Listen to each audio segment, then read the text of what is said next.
fila en el ómnibus. Hi, Congressman Peter with Capital Intel. Quick questions on PROMESA and Puerto Rico. With Marco Rubio running against for Senator, does that change the task force composition for PROMESA? No, I don't see. All of the members of the task force are running for their respective offices, except myself. Yeah. I'm not running.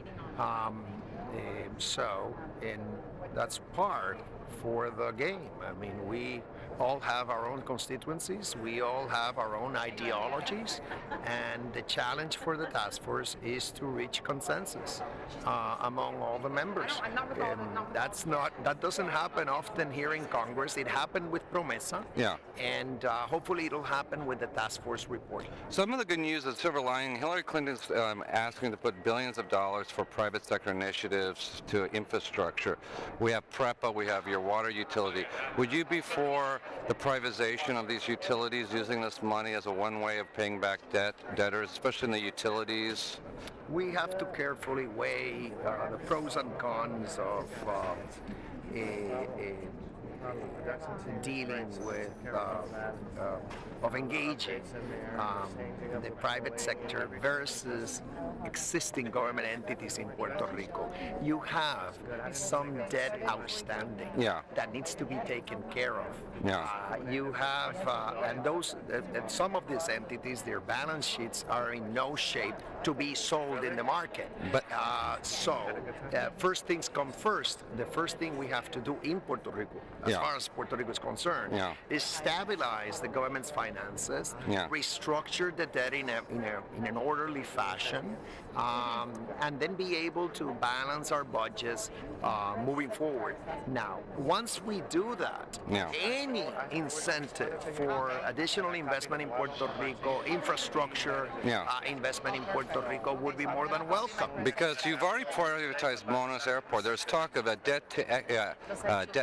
equity to debt, debt to equity, where the bondholders would be getting equity in these utilities like PREPA. The Governor Padilla is opposed. You seem to be more open-minded on the operations. I just want the task force to be the board, the oversight board, to be the one with the first turn at bat. In considering and recommending with respect to those options. Because Puerto Rico has a special status. In the United States, it's always been hard to get privatization. There's always been opposition. The airports, but in Puerto Rico, you've done it, and you have a special status. Actually, the only airport in the U.S. that is under contract on a long-term contract, management contract in private hands is the one in Isla Verde. Maybe there's one more. Yeah, the Munis Airport. Yeah, your main airport is. And the Aguadilla Airport is a good candidate for a similar 3P. 3P, yeah. So that's an easy one. And you have a very good banking center. I was just in Puerto Rico. You have J.P. Morgan. You have the bankers, the lawyers. It's a very well-organized island, and you always were, because you had all the major American businesses. The issues we're facing are primarily financial in nature, fiscally driven, financially driven. We have a fiscal mess to deal with, and the island is not going to grow, and the economy is not going to grow until we have a working, efficient government. That's the immediate challenge. The economy, the fundamentals are there.